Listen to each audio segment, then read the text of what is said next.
존경하는 경기도민 여러분, 염종현 의장님을 비롯해 선배, 동료 의원 여러분, 김동연 도지사와 임태희 교육감님을 비롯한 관계 공무원 및 언론인 여러분, 안녕하십니까?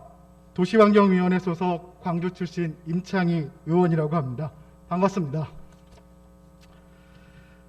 지금 보여드리는 사진은 제가 태어나고 자란 광주의 모습입니다.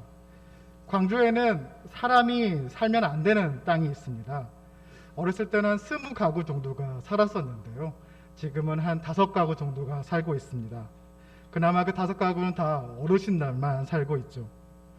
초등학교 때 가장 가까이 사는 친구는 산을 하나 넘어야 됐습니다. 근데 지금은 그나마 그 마을에는 아이들이 없습니다. 어쩌면 거짓말같이 들리시겠지만 바로 이곳은 서울의 동쪽 강동구에서 12km, 15km 떨어진 바로 광주의 상수원 보호구역 내의 마을의 이야기입니다. 어렸을 때 중학교에 가는 길에는 논과 밭이 있었습니다. 가끔 지나가는 차가 있으면 차를 세워서 태워달라고 부탁을 드렸었는데요. 그때 저희는 그 차를 꽁차라고 불렀습니다. 일명 공짜 차였죠. 지금은 논과 밭, 산이 모두 빌라가 되었습니다. 그리고 놀랍게도 저희 동네에서도 교통체증을 경험하고 있습니다. 더 놀라운 것이 있는데요. 저희 동네 집 앞에는 공장은 있지만 놀이터가 없습니다. 과장된 이야기 같지만 계획적인 개발을 할 수 없는 광주의 난개발, 광주 전체의 모습입니다. 저는 오늘 어쩌면 30년 전부터 논의되었던 이야기, 그리고 50년 전부터 시작되었던 경기도의 성장과 관리에 대한 이야기를 드리고자 합니다. 도정 질문 기회를 주신 선배님과 동료 의원님들께 다시 한번 감사를 드립니다. 다음 보여드릴 것은 도시 성장에 대한 이론입니다. 조금은 고전적이고 직관적인 이론인데요. 도시가 성장할 때 어떤 한 점, 조그만 원에서 도시가 커질수록 동심원으로 성장을 한다는 겁니다. 중심에서 똑같은 반지름의 크기의 동심원으로 성장할 때 그 도시가 합리적이라고 하는 가정을 가지고 있습니다. 이 이론이 가지고 있는 또 하나의 특이점은 변수로 가지고 있는 교통의 비용입니다. 이 원의 중심, 우리가 서울을 생각하면 쉬울 것 같은데 서울은 집값이 굉장히 높죠. 서울에서 멀어질수록 집값이 낮아지는 것만큼 이동하는 거리와 비용이 증가합니다. 실제로 서울을 바라보면 우리가 알 수가 있습니다. 서울에서 멀어지는 경기도 그 이후의 도시들을 보면은 멀어질수록 교통 비용이 증가를 하고 있죠. 하지만 그러한 이동 비용과 이동 거리를 줄이기 위해서 여러 가지 교통 기반 시설을 만들고 있습니다. 도로를 만들고 철도를 만들고 최근 우리 수도권에 이슈가 되는 GTX와 같은 교통 시설을 만들게 됩니다. 그렇게 되면은 멀리서 오는 주민들도 도민들도 교통 비용을 절약할 수 있게 됩니다. 하지만 도로의 길이를 연장하고 철도를 연장하고 GTX를 만드는 비용, 그리고 건설, 운영, 관리 비용을 생각해 보면은 멀어지면 그만큼 도시의 관리 비용은 증가한다고 볼 수 있습니다. 다음 페이지를 보시면 수도권의 모습인데요. 이 수도권은 서울을 중심으로 해서 인천과 경기가 동심원의 형태로 둘러싸여 있는 형태입니다. 근데 수도권이 좀 이상한 모습이 있습니다. 수도권은 동심원이 아니라 남쪽과 서쪽으로 치우쳐져 있습니다. 지금 보시는 표는 그 수도권, 경기도의 인구와 산업체의 수인데요. 붉은색이 높을수록 인구가 많이 사는 거고 아래쪽 표는 파란색이 진할수록 사업체가 많은 겁니다. 경기도가 이처럼 서부와 남부를 중심으로 개발되고 있다는, 도시가 확장되고 성장되고 있다는 것을 볼 수 있습니다. 여기서 문제가 발생합니다. 서쪽은 바다가 있어서 막혀 있지만 남쪽은 열려 있기 때문에 남쪽으로 계속 확장을 하고 있고 지금은 충청권과 만나고 있습니다. 아까 처음 그 동심원 이론을 말씀드릴 때 이야기 드렸던 교통비용을 한번 생각해 보겠습니다. 서울을 중심으로 해서 남쪽으로 멀어지면 멀어질수록 우리 경기도가 가지는 교통의 부담은 점점 크게 됩니다. 이동 거리가 증가하게 되고 교통 비용이 증가되고 또 하나는 교통에 체증이 생기면서 체증 비용도 증가하게 됩니다. 한 사례로 저희 광주에 있는 43번, 45번 도로가 있습니다. 용인에서 시작돼서 광주를 거쳐 서울로 가는 도로인데요. 굉장한 체증을 경험할 수 있겠죠. 더 안타까운 거는 그 간선 도로만 막히는 것이 아니라 그 간선 도로에 진입하는 지방 도로와 마을 도로까지 막힌다는 겁니다. 이렇듯 이 도시의, 이 수도권의, 이 경기도의 이상한 모양의, 동심원이 아닌 모양의 도시 확장으로 인해서 우리는 더 많은 비용과 문제들을 발생하게 되는 겁니다. 그러면 이런 문제들은 왜 발생하게 되었을까요? 다음 페이지에 보시면은 수도권 정비계획법상의 자연보전 권역을 볼 수 있습니다. 이 자연보전 권역의 모습이 경기도의 동북부의 범위랑 거의 유사하게 일치하는 걸 볼 수 있습니다. 자연보전 권역은 한강 수계의 수질과 녹지 등 자연 환경을 보존할 필요가 있는 지역이라고 정의하고 있습니다. 2600만의 수도권의 도민, 시민들의 물을 공급하는 팔당 상수원의 중요성, 그리고 동북부의 수려한 자연 환경을 인정함에도 불구하고 저는 이 문제, 바로 관리에 대한 문제를 제기할 수밖에 없습니다. 다음 페이지 보시면은 국토균형발전이라는 저희의 노력에도 불구하고 수도권 인구 집중을 막을 수가 없었습니다. 서울 또 경기 서남부의 집값 상승은 동남부로의 인구 이동을 또 부추겼죠. 2020년 수도권 인구는 처음으로 전국 인구의 50%를 넘어섰습니다. 1970년 전체 인구의 28.7%였던 수도권 인구가 50년 동안 꾸준히 증가해서 50%를 넘어서고 2600만이 된 겁니다. 광주시의 인구도 급격히 성장을 합니다. 2022년 현재 광주시는 40만을 넘었습니다. 처음 도농복합도시가 만들어진 2001년, 약 20년 전에는 13만이었던 도시가 20년 만에 3배가 증가한 거죠. 준비가 안 돼 있는 상태에서, 계획이 안 돼 있는 상태에서 인구가 증가하게 됩니다. 규제로 인해서 계획이 차단된 상태의 난개발은 큰 문제들을 발생시켰습니다. 다음 페이지 보시면은 광주시의 전경을 볼 수 있는데요. 광주에 사는 사람들이 말하는 광주시에 5개의 오명이 있습니다. 빌라천국, 공포도로, 교통지옥, 콩나물교실, 불평광주. 이처럼 광주는 난개발로 인한 어려움이 있습니다. 위에 있는 표를 한번 보시면 좀 특이한 게 있는데요. 이 경기도의 주택 유형의 평균을 보면 거의 68%, 그러니까 약 한 70%가 아파트입니다. 아파트의 조건 납품을 떠나서 경기도의 평균의 70%의 아파트인 반면에 광주시는 31%만이 아파트입니다. 바꿔 말하면 나머지는 빌라거나 단독주택인 거죠. 도시를 관리하면서 우리가 일정 면적을 도시를 만들어 본다는 가정을 해보겠습니다. 아파트를 짓는다고 하면은 1일의 땅에 높게 짓게 되면은 한 4라는 공간, 5라는 공간에 빌라와 단독주택으로 지을 때보다 훨씬 더 도시관리 비용이 줄어듭니다. 예를 들면은 만들어야 될 도로의 길이도 줄어들고요. 전기, 수도, 하수 모든 비용들이 줄어들게 됩니다. 반면에 이렇게 빌라가 많아 난개발된 광주에서는 도시 관리 비용이 클 수밖에 없습니다. 그렇다면 경기도는 왜 이런 선택을 했을까? 또 경기도는 이제 앞으로 무엇을 해야 될까를 좀 말씀드리고자 합니다. 다음 페이지는 20세기의 산업화로 인해서 도시화, 도시로 몰려드는 인구에 대한 어려운 과제를 해결해야 되는 도시의 상황이었습니다. 이때 90년대 초반에 큰 이론 2개가 나오는데요. 하워드의 내일의 전원도시, 그리고 느끄러뷰즈의 빛나는 도시입니다. 즉, 기존에 있는 도시를 재개발하는 것이 아니라 좀 떨어져 있는 전원도시의 신도시를 만들겠다라는 생각. 또 저밀도의 주택을 개발함으로써 도시의 인구를 채우는 것이 아니라 고밀도로 주택을 만들고 그 여유분은 녹지로 만들겠다는 생각 아닙니다. 1900년대 초에 이 2가지 이론들은 그렇게 환영받지 못했습니다. 좀 이상했거든요. 기존의 질서와는 전혀 다랐고 기존의 도시와는 너무나 달랐습니다. 하지만 우리가 살고 있는 도시의 모습은 많이 닮아 있습니다. 맞습니다. 이 2개의 이론을 가장 잘 이해한 국가가 바로 대한민국이고, 대한민국은 이러한 도시의 모습, 도시의 구조를 기반으로 해서 선진국의 반열에 설 수 있다고 생각합니다. 다음 페이지. 어떻게 해결했냐라고 보면요. 저 앞에 보이는 흑백 사진은 서울의 우리가 흔히 강남이라고 부르는 영동 개발입니다. 서울의 개발이 끝내자 경기도로 분당, 일산, 평촌, 3번 중동의 1기 신도시, 그리고 판교, 광교, 동탄, 고덕까지 이어지는 수도권, 경기도 남쪽으로의 신도시 개발들이 이루어지고 아파트들이 만들어집니다.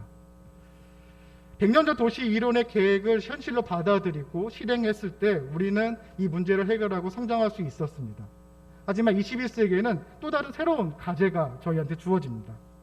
다음 페이지. 현재 전 세계는 국가 중심이 아니라 경제권과 생활권 중심의 초광역권, 메가리즌이라는 그 이름의 광역권으로 경쟁을 하고 있습니다. 약 40개의 주요 메가리즌이 전 세계 경제 생산량의 3분의 2, 혁신의 85%를 차지합니다. 우리의 수도권뿐만 아니라 미국의 보스턴과 뉴욕, 워싱턴이 980만, 일본의 도쿄, 나고야, 오사카가 6,700만, 중국의 베이징, 텐진, 하베이성은 약 1억 1천이 넘는 인구의 권역으로 성장하고 있습니다. 경기도는 글로벌 비교율을 확보하는 공간 전략과 4차 산업혁명을 대비하는 혁신 산업과 산업 클러스터의 조성, 그리고 초광역권을 연결하는 광역교통망을 준비해야 됩니다. 또 미래 도시에 대한 과제도 있습니다. 과거 세계 주요 도시들이 재구조하는 과정에서 근대 도시에서 현대 도시로 전환하면서 성장한 것처럼 경기도도 21세기를 선도하는 미래 도시의 모습을 갖추어야 됩니다. 자율주행 차량, 도심 항공교통, 하이퍼루프와 같은 미래 교통수단과 미래 로봇 물류, 친환경 에너지, 첨단 기술들이 이 미래 도시의 도전이 저는 경기도 동북부에서 진행되기를 바라고 있습니다. 제가 좀 서론을 길게 했는데요. 이걸 좀 간략하게 좀 정리를 해보겠습니다. 경기 북부와 동부는 중첩 규제와 주택가, 공장 등의 개발 수요의 증가로 인해서 지역 불균형이 커지고 난개발이 진행되고 있습니다. 비효율적인 도시 성장과 난개발로 인한 도시관리 비용의 증가는 경기도의 경쟁력에 부정적인 영향을 주고 있습니다. 이를 해결하기 위해서는 규제의 재설계, 수도권 메가리즌의 신성장 전략, 미래 도시에 대한 전환이 필요합니다. 오늘 도정 질문에서는 저는 규제의 재설계를 집중해서 질문을 드리려고 합니다. 첫째, 경기 북부 국도 설치. 둘째, 경기도 균형 발전과 혁신 성장. 그리고 셋째, 경기도 동북권 관리 방안 추진에 대한 질의를 드리도록 하겠습니다. 첫 번째 의제는 경기 북부 특별자치도 설치입니다. 제가 이제 경기도의 여러 도시들을 다녀봤는데요. 북부에서 만난 여러 친구들이 있습니다.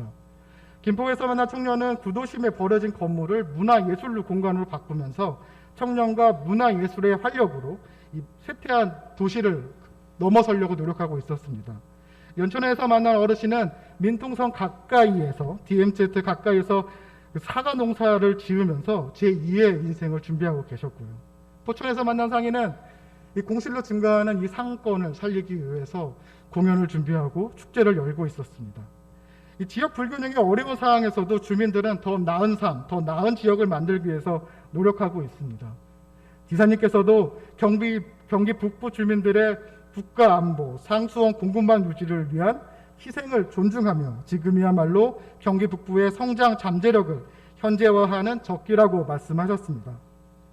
경기도 북부의 대한민국 앞길을 이끌 성장 잠재력과 그 기반을 통해 인적 자원이 우수하고 수십 년간의 중축 규제를 받은 이면에 잘 보존된 자연이 있다고 보셨고, 전 세계적으로 ESG 경영, 환경과 에너지, 기업의 사회적 책임을 강조하는 데 있어서 적합한 곳이라는 말도 하셨습니다. 또 2026년 민선 9기의 출범을 목표로 하고 피해 보상과 지역 불균형 해소의 한계를 넘어 대한민국 신성장의 중심, 한반도 평화 번영의 심장이라는 비전도 제시했습니다. 하지만 경기 북도 설치에 대한 어려움은 여전히 남아 있습니다. 경기 북도 설치로 인한 인구 집중 문제, 상대적으로 낮은 북부 지역의 자립 기반의 재정, 중앙정부와 특별법 제정을 위한 국회 결단 등 추진 과정에서 많은 어려움과 난관이 예상됩니다. 이러한 대안 몇 개의 질문과 제안을 드리고자 합니다. 첫 번째, 경기도의 규제 재설계를 위해서는 수도권 정비계획법과 수도법 등의 개정이 필요합니다. 또한 중앙정부와 비수도권에 대한 설득과 협의도 필요한데요. 이 과제를 해결하기 위한 적극적인 행동을 부탁드리겠습니다. 두 번째, 경기 북도 설치를 위한 비용과 편익에 대한 예측이 큰 편차들이 있습니다. 기존에 분리된 행정 조직을 이용한다면 최소의 비용을 할 수 있다는 의견과 지방의회 신설, 공기업의 분리처럼 막대한 예산이 필요하다는 분석도 있습니다. 명확한 비용 편익 분석을 통해 도민들에게 명확한 판단 근거를 만들어 주시기를 요청드립니다. 세 번째로, 경기북도 설치에 따른 추진 목표, 추진 조직, 추진 일정에 대해서 경기도의회와 긴밀한 소통을 부탁드리도록 하겠습니다. 두 번째 질문은 경기도의 균형 발전과 혁신 성장입니다. 경기북도의 설치만으로 경기도 내의 지역 불평등을 해소하고 균형 발전으로 이루기가 쉽지 않습니다. 즉, 행정 분리만으로 균형 발전과 혁신 성장의 충분 조건이 아니라는 겁니다. 이에 지사님께 비전과 정책, 세부 추진 계획에 대한 질의를 하고자 합니다. 보시는 표는 앞에서 많은 의원님께서 발표하셨기 때문에 개별적인 사안들은 좀 줄이도록 하겠습니다. 남과 북은 큰 차이가 있습니다. 이 큰 차이를 줄이기 위한 여러 가지 노력들이 필요할 텐데요. 지난 수십 년간 경기도 내의 균형 발전을 위해 경기도정은 목표를 설정하고 여러 가지 정책과 사업들을 추진했습니다. 하지만 오히려 이 지역 불평등은 심화됐죠. 이 중첩 규제를 해결하기 위한 실질적인 대안과 전략이 필요합니다. 국가의 장기적인 국토 정책과 계획을 하는 데는 또 계획들이 있습니다. 그리고 경기도 내에도 경기도 종합계획과 각 시도군에서 수립하는 도시 기본 계획이 있습니다. 저는 그런 계획들이 수립되고 잘 이행되어야 된다고 생각하는데요. 이와 관련돼서 몇 가지 요청을 드리도록 하겠습니다.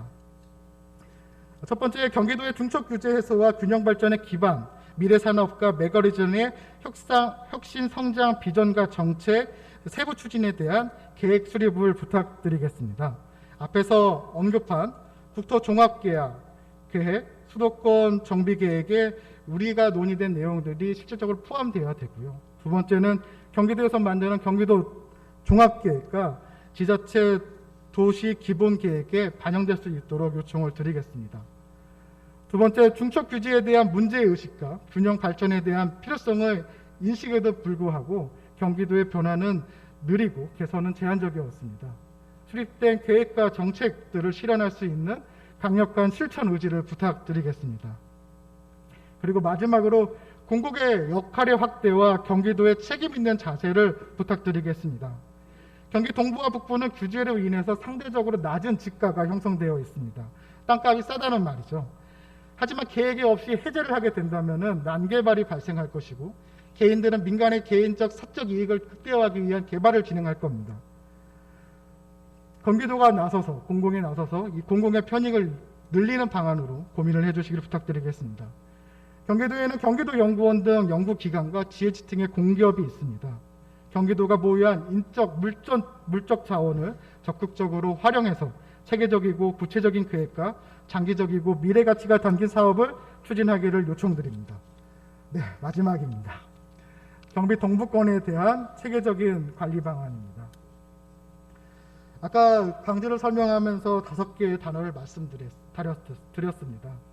빌라 천국, 교통치유, 공포도로, 콩나물 교실, 불평 강주라는 오명을 가지고 있습니다. 저는 이러한 문제가 동부권 전체 문제라고 생각합니다. 그 원인은 화면 보여주세요. 광주를 포함한 경기도 동부권에 있는 중첩 규제입니다. 규제 지도를 보시면은 광주시는 자연보존권역, 개발제한구역, 상수원 보호구역, 팔당호 상수원 수질보전 특별대책 1구역, 배출시설 설치 제한구역, 수본구역 등 각종 규제가 중첩되어 있습니다. 또한 자연보존구역으로는 광주시 전체가 포함되는 상황입니다. 이러한 중첩 규제로 광주시는 계획적인 도시개발이 아닌 기반시설이 없이 무분별하게 산발적으로 난개발이 진행되고 있습니다. 기반시설을 부담하지 않아도 되는 규모의 빌라만 무성하게 들어서면서 주민들의 불편은 너무 커지고 있고 생활은 열악해지고 있습니다. 난개발로 인한 무질서, 한 도시 확장으로 교통, 주거, 교육 등 다양한 도시 문제를 야기하고 있고 빚좀 오염의 증가로 인해서 상수원 보호구역의 수질 또한 담보할 수 없는 상황입니다. 즉 이러한 난개발이 환경 오염을 줄이기는커녕 반대로 환경 오염을 키우고 있다는 겁니다. 실제로 광주에서 받는 많은 인허가 중에서 하수도 시설과 연결돼서 하수 처리를 하는 물량도 있지만 그렇지 않고 각각 주택이라든지 시설마다 있는 그 처리 시설에서 바로 하천으로 나가는 경우도 많이 있습니다. 이러한 경우를 빚점 오염이라고 개발을 통해 이러한 문제를 해결하기를 부탁드리겠습니다. 지사님께서는 경기 동북부의 자연환경 보존과 지속가능한 발전, 대한민국의 국가 경쟁력 강화를 위해 제안하신 동부 지역에 대한 인공지능 산업의 거점화, AI 데이터 산업의 육성, 지역별 특화 산업의 육성과 같은 신성장 기회특구의 조성 등 공약을 꼭 이행해 주시기를 부탁드리겠습니다. 무엇보다 지금 경기 동북부의 처한 현황에 대한 정확한